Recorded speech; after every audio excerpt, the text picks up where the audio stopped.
In this video, I'm going to show you how to create a cash secure put in Robinhood. First things first, you're going to want to go to the search bar and type in the stock that you want.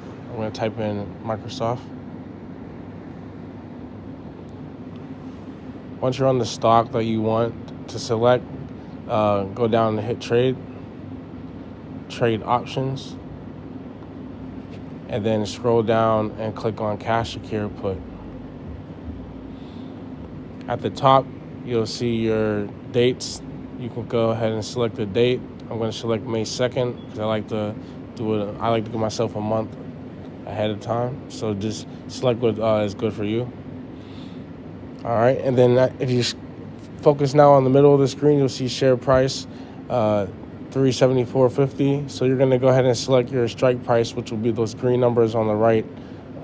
Go down and click whichever that you want. Now these credits are multiplied by 100. So if you click on the 10, for example, 1035, you see how you get 1,035.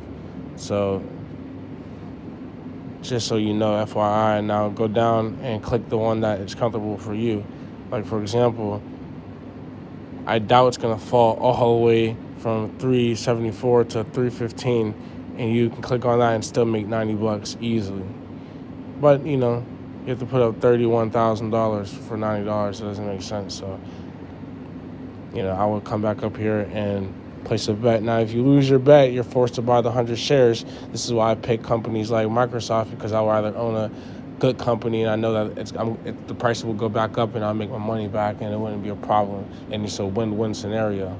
So it's either you get $1,000 up front and get to keep the credit, or you're forced to buy 100 shares of a great company. So that's how you do it. You'll hit review if you have the money or your buying power, and you'll be able to click out of this. You hit enter limit price.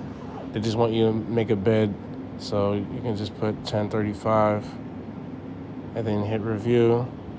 I don't have any buying power, but you have to deposit some funds, get your buying power. You'll be able to make the trade. So if you have any questions, please let me know, and thank you for watching.